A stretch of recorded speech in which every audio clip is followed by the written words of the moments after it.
जय हिंद दोस्तों, मैं प्रदीप पाल स्वागत करता हूं आप सभी का आपके पसंदीदा यूट्यूब चैनल 50-50 अथर्व।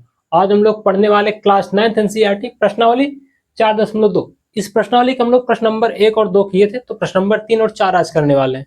प्रश्न 3 है क्या, बताइए कि निम्नलिखित हलों में कौन कौन समीकरण x minus 2y equal to 4 के हल है और कौन कौन हल नहीं है।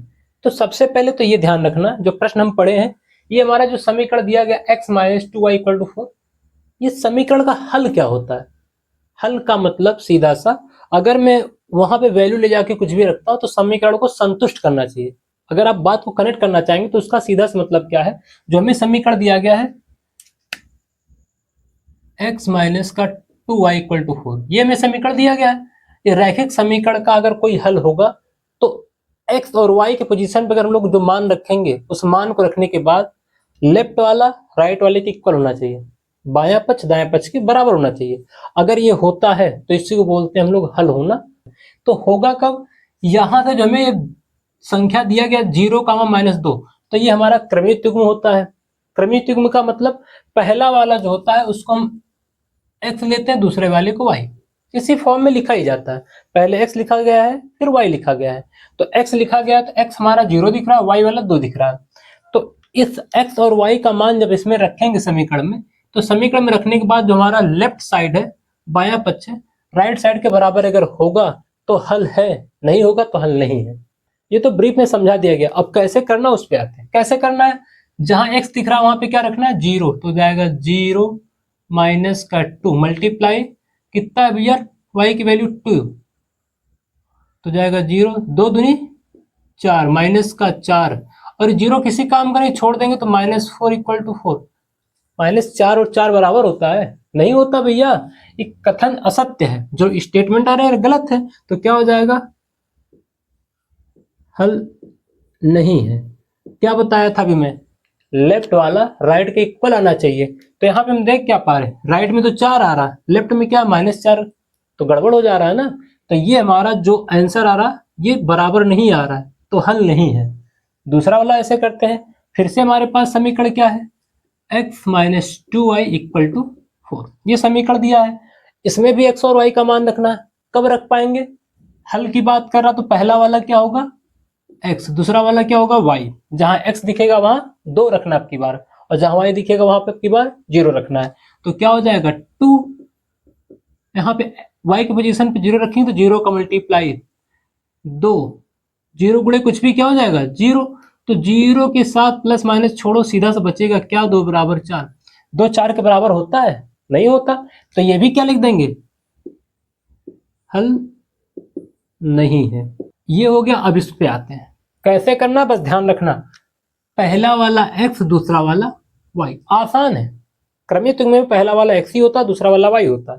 तो समीकरण में क्या लेना है, x माइनस का 2y इक्वल टू 4। भैया आपकी बार x के पोजीशन में क्या दिख रहा है 4, तो हो जाएगा 4 माइनस 2, y की पोजीशन पे क्या दिख रहा है 0, तो 0 4, 0 मल्टीप्लाई कुछ भी 0, और 0 किसी काम को नहीं, छोड़ देंगे तो 4 इक्वल टू 4 आ गया।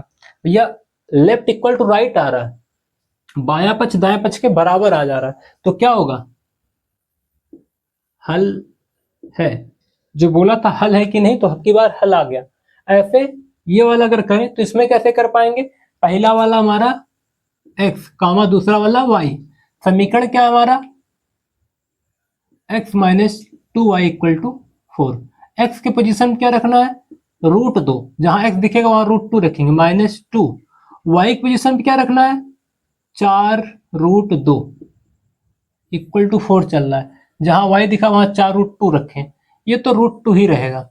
इसमें क्या होगा, जो ये दोनों का, इन दोनों का अगर गुणा कराएंगे तो हो जाएगा 8√2, 4 दूनी 8, √2 हो गया। अब क्या देख पा रहे हैं, यहाँ √2, यहाँ 8√2 है, घटाएंगे तो कितना आएगा -7√2 इक्वल टू 4। यहाँ भी क्या आ रहा है, ये 7√2 आ रहा माइनस में, और ये प्लस में आ रहा 4, तो सत्य नहीं है। सत्य नहीं है तो हल भी नहीं है, हल नहीं है। बस इतना करना है। लास्ट में देख क्या पा रहे हैं, 1,1 लिखा है, तो 1,1 में पहला x दूसरा y, ये तो हम लोग को ऐसे ही समझ में आ गया। आप कैसे करेंगे भैया, x माइनस का 2y इक्वल टू 4, एक्स के पोजीशन पे 1 रखना है, 2 गुणे वाई पोजीशन पे यहाँ भी 1 ही रखना है, तो क्या हो जाएगा 1, 2 1 के 2, 4 घटाएंगे तो 2 में से 1 घटेगा तो माइनस का 1 इक्वल टू 4 आ गया। कथन असत्य आ रहा है यहाँ भी, तो क्या होगा, हल नहीं है। खत्म। अब लोग प्रश्न नंबर 4 करते हैं। प्रश्न 4, के का मान ज्ञात कीजिए जबकि x equal to 2 y equal to 1 समीकरण 2x plus 3y equal to k का एक हल हो। तो हमें k का मान निकालना है, और k का मान कब निकालना है, जब x इक्वल टू 2 और y इक्वल टू 1 इस समीकरण का हल हो। समीकरण का हल होने का मतलब बताया क्या था, अगर समीकरण का हल होगा तो लेफ्ट इक्वल टू राइट आता है, तो इसमें ऑलरेडी बोल रहा है हल हो, तो इसका सीधा सा मतलब लेफ्ट इक्वल टू राइट है, दाया पक्ष बाएं पक्ष के बराबर है, तो होगा क्या 2x plus 3y equal to k। ये हमें दिया है, ये समीकरण दिया है, समीकरण जो दिया है उसमें से x बराबर 2 और y बराबर 1 इसमें जब रखेंगे तो हमारा सीधा सा k का मान मिल जाएगा। कैसे बताया मैंने, अगर इसका हल है x बराबर 2 y बराबर 1 समीकरण का हल है तो समीकरण में रखना पड़ता है, तो रख दिया भैया, x का मान 2 रखा गया, y का मान 1 रखा गया, 2 दूनी 4 और 3 1 के 3, तो k इक्वल टू क्या आ गया 7। बस यही हमारा आंसर हो जाए, इतना सा करना था। इतना करने के बाद हमें पता चल जा रहा कि k का मान 7 आ रहा। यह वीडियो आपको कैसा लगा कमेंट कीजिएगा। वीडियो को अंत तक देखने के लिए आपका धन्यवाद। Thank you.